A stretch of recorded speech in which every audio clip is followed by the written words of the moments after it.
Equations with rational numbers are solved the same way as regular equations. So if you look here in the middle of this screen, and I'll zoom it in for you, you can see that you start with an equation that has a denominator. Not just a denominator, many different denominators. So if you have an equation with a fraction, there are some steps you can take to get rid of the fraction. So by the time you're done, this equation here with fractions that looks really kind of awful turns into this. So the steps are pretty simple, and you multiply everything by the least common multiple. So let's look at some example problems, and then we will make some assigned problems there too. So you start with a question like this. Are there fractions or decimals in this equation? So here's an example problem right here. Let me cover things up, make some white space for us.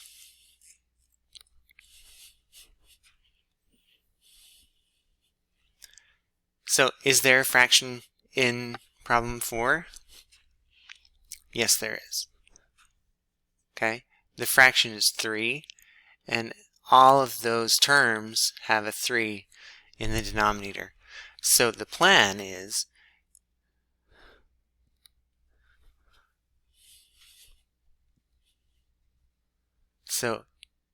if the fractions, then multiply every term by the least common multiple. So let's do that. 2/3 x plus 1/3 equals 1/3 x plus 2/3.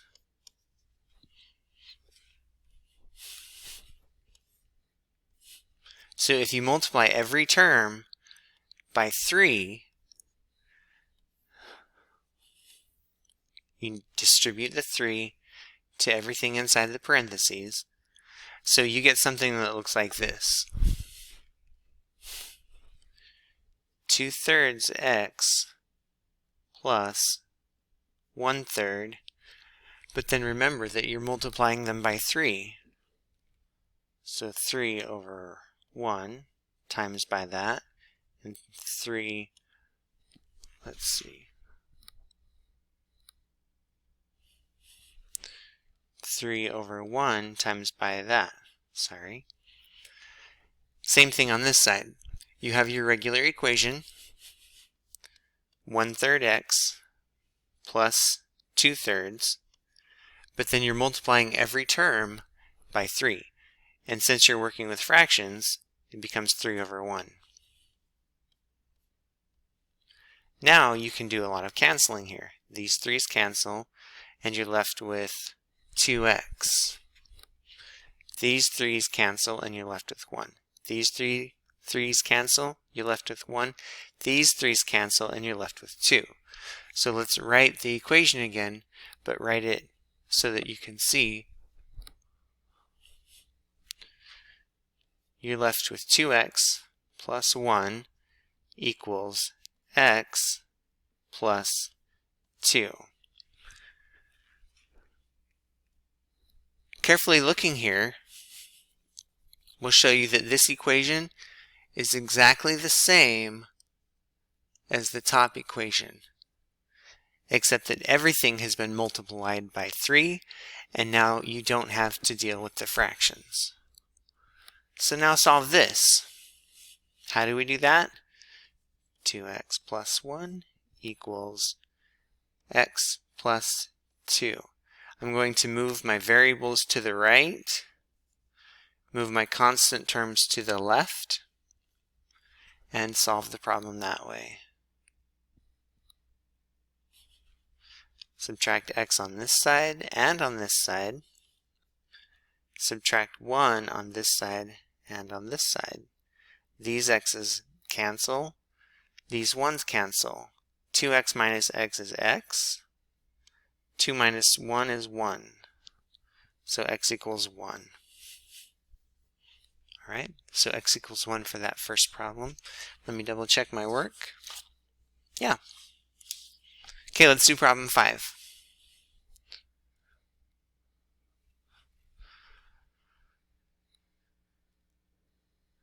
What I will do is these first problems in the video, showing you how to do it, and then these problems will become assigned problems in your Edpuzzle assignment.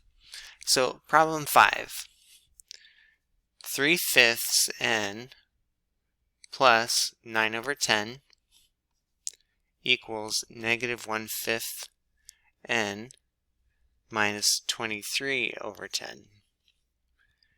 So is there a fraction? Yes.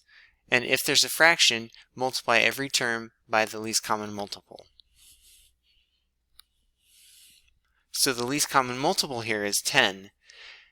5 can be multiplied to get 10, because 5 times 2 is 10. So multiply everything by 10, and then that will clear out all of the fractions in the problem. So let's put this in here. Times by 10. Let me move that up and make it look like a fraction, because we're doing fractions by fractions.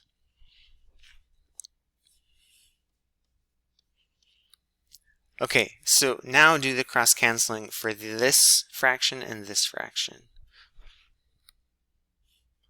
So I'm going to cancel 10, turns into 2, and 5 gets canceled completely. 2 times 3 is 6n. And now we need to put this fraction back to a 10 and then work with this fraction here. So 10 and 10 cancel, and you're left with 9. Okay? I hope it made sense. So on this side, on the right side, I'll show you the same steps that I did over here, but I'll go a little bit more in detail. So we'll do 10 over 1 times negative 1/5, and we'll do 10 times 23 over 10.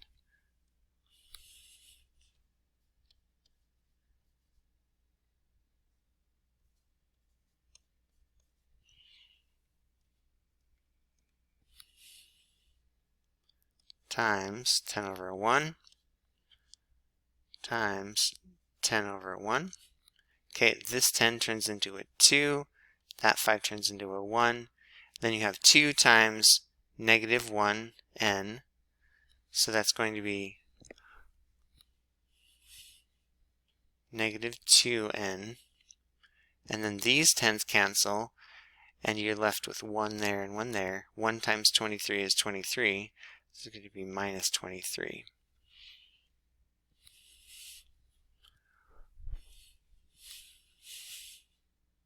(6n plus 9) equals negative 2n minus 23.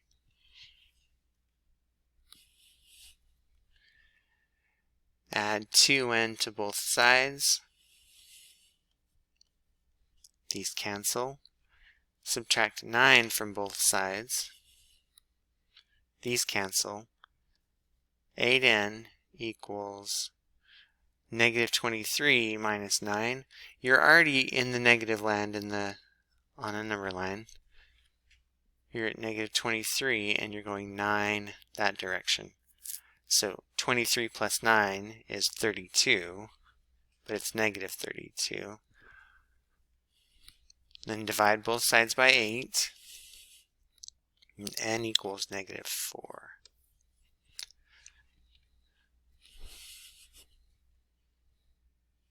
Okay, that was 4. We've done 4, and we've done 5.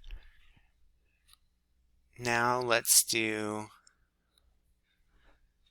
7, because 7 has a decimal. So your Edpuzzle assignment is going to be 6, 9, and 8. So I'll do problem 7 right now.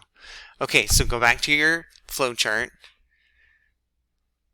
If there are decimals, multiply every term by the same power of 10 to clear the decimals.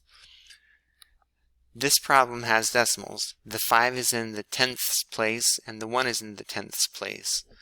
So the goal here is to do a little work and then you get rid of the decimals completely. So 4.5W equals 5.1W minus 30.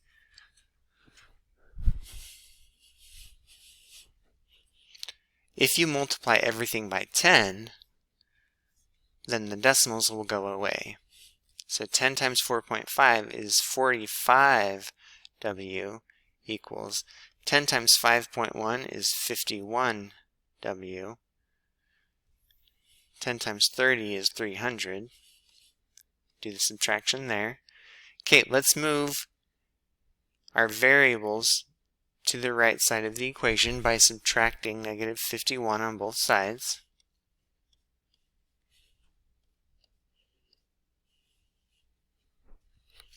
Okay, this problem right here, the signs are different, so subtract and then take the sign of the larger number, then you'll be exact. So 51 minus 45 is 6, and then make it negative 6W equals negative 300.